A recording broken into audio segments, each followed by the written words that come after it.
Ya listo, vamos a hablar hoy día acerca de la historia de la parasitología. Bien, la siguiente página, por favor. Bien, la Edad Antigua abarca los años 4000 antes de Cristo hasta el año 476 después de Cristo. En la Edad Antigua, pues no había muchos descubrimientos por su misma condición, por así decirlo, porque es antiguo, ¿no? Pero hay un libro importante en este caso que es el papiro de Evers, en donde pues obviamente se hallaron descripciones de parásitos intestinales que causaban afecciones, ¿no? Como diarreas y así. Y bueno, también hay un parásito muy importante que es el Dracunculus meinensis, que es un nemátodo, que más adelante voy a explicar el ciclo de vida del Dracunculus meinensis. Ya. Después también habían documentos escritos en sánscrito alrededor del año 1000 antes de Cristo, y este documento, este archivo hace referencia a la presencia de diarrea, ¿no? Con sangre y moco en aquellas personas que padecían esta enfermedad, ¿no? Y obviamente si relacionamos los síntomas, podemos recalcar que es una infección amebiana, ¿no? Causada por amebas. Y también hay una imagen muy característica en aquellos años que es sobre en Egipto, ¿no? De un faraón llamado Mentuhotep, que obviamente él, en esa imagen se podía observar que sus pies, perdón, sus piernas y los pies pues, estaban muy hinchadas, lo que hace referencia a una enfermedad llamada elefantiasis, ¿no? Que es parasitaria igual. Y por eso es que se relaciona esta enfermedad, ¿no?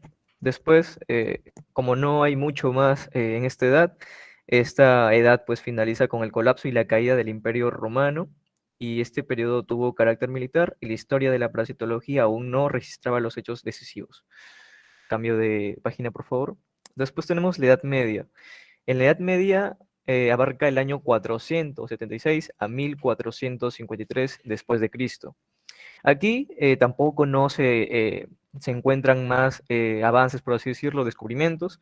¿Por qué? Porque en aquella época, cuando una persona quería tratar de investigar, de indagar sobre enfermedades, aquí la iglesia era un obstáculo, la iglesia era como un impedimento, una barrera para que la gente que trataba de indagar sobre algunas cosas, obviamente la iglesia como que no le gustaba que una persona pues le contradiga, ¿no? O sea, una barrera, por lo que la iglesia se encargaba de destruir, de destruir, perdón, de obviamente de eliminar a esa persona, ¿no? A esa persona, o ese obstáculo, ¿no? Por así decirlo, ¿no?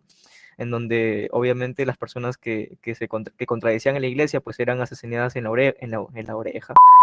hoguera, o también, Qué malo, ya también, está o con también sueño, todavía está con o sueño. también Sigue, Carlos. en una olla gigante en donde las personas pues eran metidas ahí o eran, o sea, las personas eran introducidas en esa olla adentro y esa olla contenía agua hirviendo, ¿no? Por eso es que las personas morían así en aquellos años, ¿no? Entonces, pero obviamente no quiere decir que tampoco no hayan conocimientos, que se haya encontrado algo, o sea, que se pueda decir que en la Edad Media no hubo nada, no, no, no, es mentira. Hay un libro que es muy importante, que nunca va a pasar de moda, y estoy hablando de la Biblia, ¿no? En la Biblia se habla de Dracunculus medinensis, ¿no? Este nemátodo.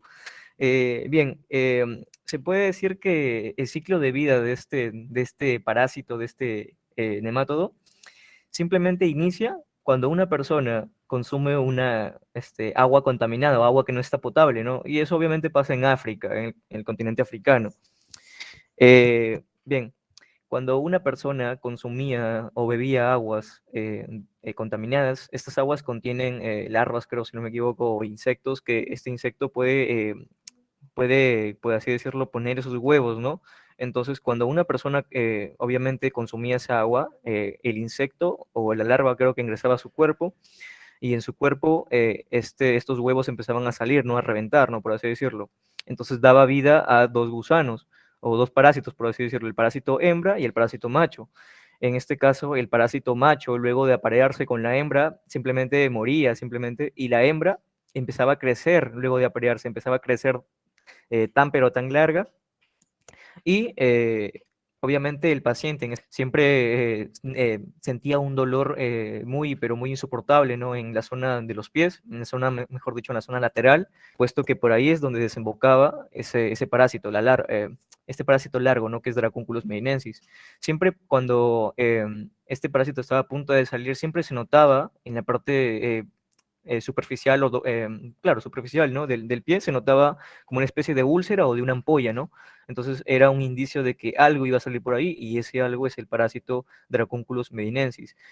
Obviamente los médicos para extirpar, para sacar ese parásito simplemente lo que hacían era enroscar a Dracunculus medinensis sobre un palito. Yo he visto que lo hacían en un palito de fósforo y obviamente empezaban a presionar con delicadeza también con su mano que está libre, en este caso puede ser su mano izquierda, empezaban a presionar la úlcera o la ampolla para evitar que este parásito se rompa, ¿no?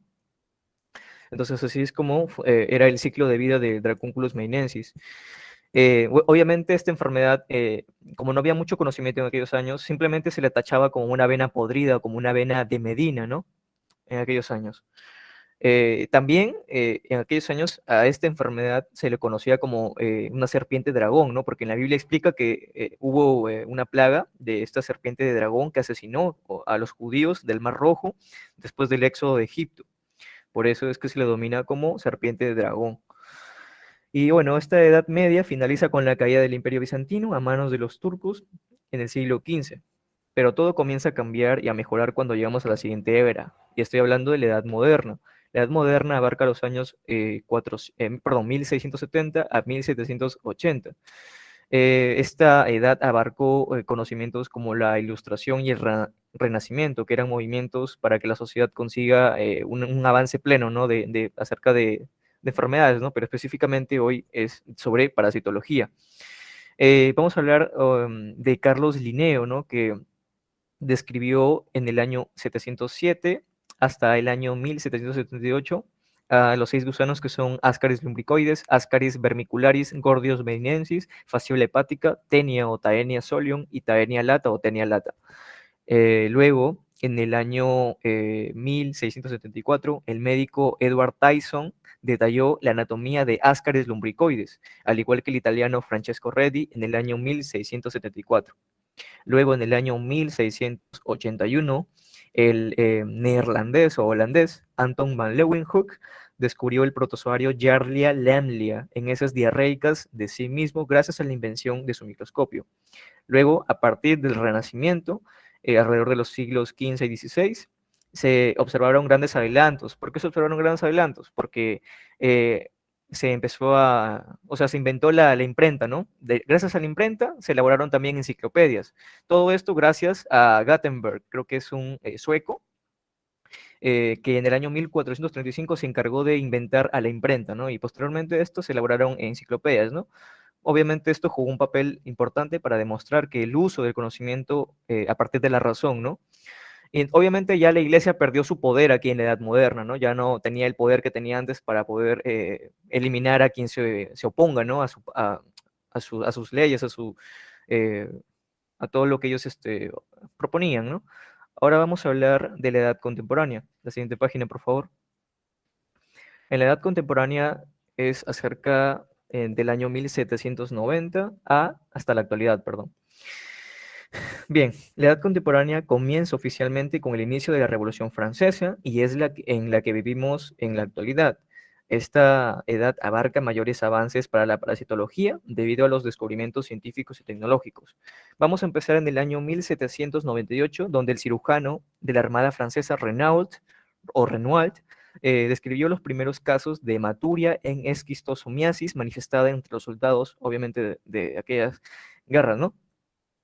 Después, alrededor del año 1838, el médico italiano Angelo Duvini notificó la presencia de uncinarias en seres humanos. Luego, en 1854, Wilhelm Graisinger explicó que esta enfermedad era causada por parásitos pertenecientes a la familia de Ancylostomatidae. Y después, en el año 1836, Forbes identificó a Dracunculus medinensis en el agua y lo describió. Luego, en el año 1870, se reconoció el ciclo biológico de Dracunculus medinensis a partir de crustáceos, ¿no? Del ciclo biológico también de crustáceos. Luego, en 1862, el médico francés Joseph Davain demostró con el uso de parásitos que la transmisión de Ascaris lumbricoides se debe a la ingesta de sus propios huevos, ¿no? De este parásito, ¿no? Y después, algo curioso fue que Giovanni Battista Gras se infectó a sí mismo con los huevos de Ascaris lumbricoides, y obviamente confirmando que en verdad era cierto. ¿Por qué? Porque después de varias semanas, Giovanni Battista encontró a estos parásitos en su excremento, ¿no? En su propio excremento. Después, Patrick Manson, en el año 1877, detalló el ciclo biológico de los nemátodos que causaban filariasis. Después, entre el año 1874 y 1918, se relaciona con Paragonimus westermani, que Ringer reconoció entre los pulmones humanos en el año 1879. Luego, en el año 1880, Patrick Manson y Von Byers encontraron los huevos en el esputo, así como también los huevos de Clonorchis sinensis y de especies de Opistorchis. Ahora, ya casi para acabar, vamos a hablar también del año 1874. Bueno, eso ya está ya. Bueno, vamos a continuar con lo del mal de Chagas, la enfermedad de Chagas, ¿no? ¿Quién descubrió esta enfermedad? Fue un brasileño llamado Carlos Chagas. Este se encargó de describir al parásito Trypanosoma cruzi, así como la transmisión y la enfermedad. Luego, en el año 1921, los hermanos Edward y Etienne Sargent demostraron que los mosquitos del género Phlebotomus transmiten la leishmaniosis o leishmaniasis. Y en el año 1922 se descubrió que el transmisor de este parásito, de la leishmaniasis, era Lutzomia. Luego, en 1912, se dio a conocer Cryptosporidium parvum, cuando el parasitólogo americano Edward Ernest Tyser lo encontró en glándulas gástricas de un roedor, de un ratón, en su laboratorio. Después, años más tarde, en el año 1979, el parasitólogo inglés Richard Ashford demostró la presencia de Cyclospora cayetanensis en pacientes de Papúa Nueva Guinea, en África, obviamente. Así que, bueno, si nos damos cuenta, si comparamos los avances, o mejor dicho, el descubrimiento de la parasitología desde la edad antigua hasta la edad contemporánea, podemos ver que hay una diferencia radical. Todo esto debido a que se empezaron a surgir más científicos, ¿no? Y se interesaron sobre la parasitología, sobre parásitos, y por eso es que ahora conocemos lo que sabemos, ¿no? Gracias a ellos.